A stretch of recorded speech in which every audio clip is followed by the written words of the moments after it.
Ukrainian troops carried out an operation behind enemy lines and managed to destroy a number of enemy vehicles in one of the frontline sectors.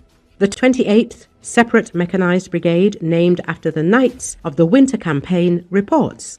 For a long time, this footage couldn't be shown. The reconnaissance unit was working behind enemy lines. It worked quietly, just as it should. Silence brings success, and our reconnaissance is a blessing for strike crews. We can share it, the video caption says.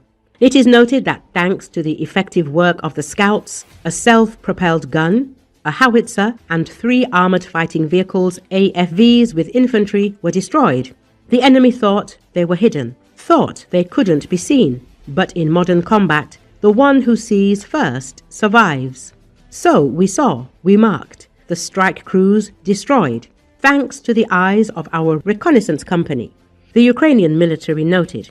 The exact location of the operation is not disclosed. However, the brigade emphasized that the video demonstrates professionalism, cold calculation, and superiority over the enemy. Recall, Russian troops have lost over 4,000 tanks in the war against Ukraine, according to documented evidence. Analysts from the Oryx group have documented all these losses, who record every case of Russian equipment lost using photo and video evidence.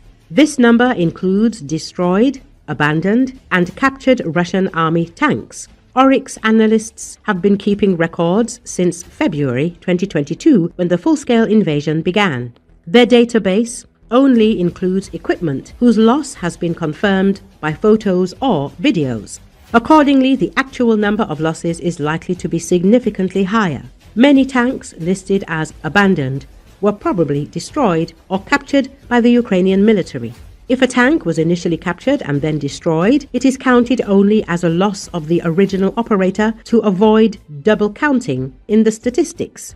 If the origin of a tank cannot be reliably established, it is not included in the list. In addition, between 2014 and 2021, i.e., before the start of the full-scale war, Russian invasion forces lost at least 50 tanks of various modifications. This includes the then-modern Russian T-72B3, which was first used by the Russian army against Ukraine in 2014.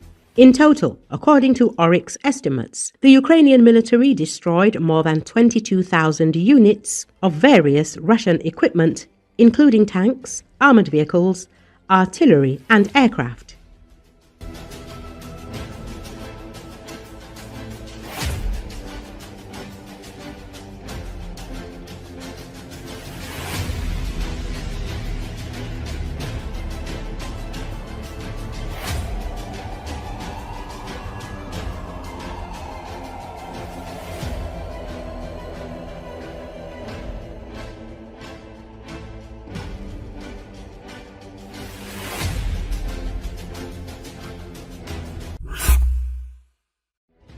A fire at a Russian military-linked refinery broke out overnight on the 22nd of July after Ukrainian drones targeted industrial sites in Russia's Samara Oblast, about 1,000 kilometers from Ukraine.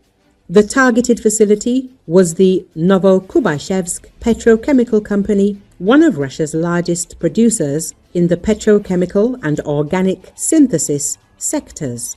The facility plays a role in Russia's weapons production by supplying raw materials used in artillery shells, aviation bombs, and other munitions, Euromaidan Press says. Over the past months, Ukrainian forces have intensified drone operations targeting Russia's military, logistics, and defense infrastructure, trying to disrupt Russia's war production. Ukrainian Telegram channel Exilenova Plus reported that the Ukrainian Unmanned Systems Forces attack targeted the Novokubashevsk Petrochemical Company, which operates facilities producing chemicals such as benzene, acetone, phenol, and olefins. The Russian news telegram channel Astra confirmed that drones hit the Novokubashevsk Refinery, a Rosneft-owned site producing over 20 fuel types, including high-grade jet fuel and automotive oils. The facility is the only site in Russia manufacturing synthetic ethyl alcohol and paratert butylphenol compounds critical for explosives production.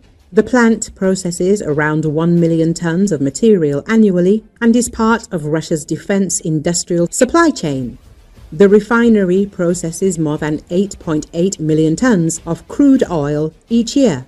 Astra said that following the strike, a fire broke out at the facility and was later extinguished.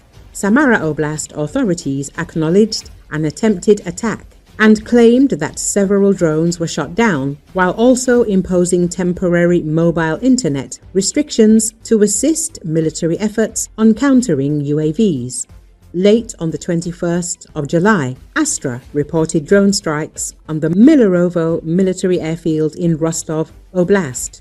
The airbase is frequently used to launch Shahed-type drones toward Ukrainian territory.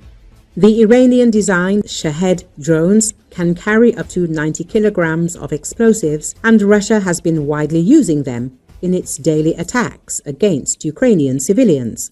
On the night of July the 23rd, drones massively attacked Novocherkassk in the Rostov region, causing destruction and raising fires in the city.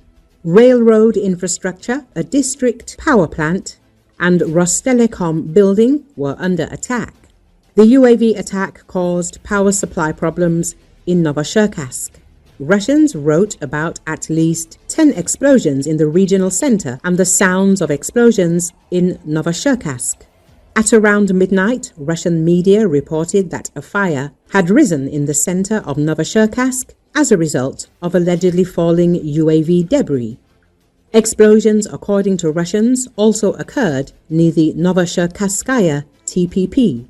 The UAV attack in Novocherkassk also resulted in power outages. Light, in particular, disappeared in the cathedral building in the city.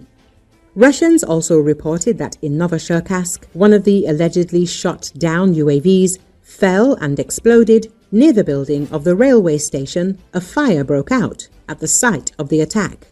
It also soon became known that in Novocherkassk, the building of Rostelecom, a Russian telecommunications company, was under attack. The company provides local and long-distance telephone services and broadband internet access. Information about the attack on the GRES and railway infrastructure was also confirmed by the head of the Center for Occupation Studies, Petra Andriushchenko.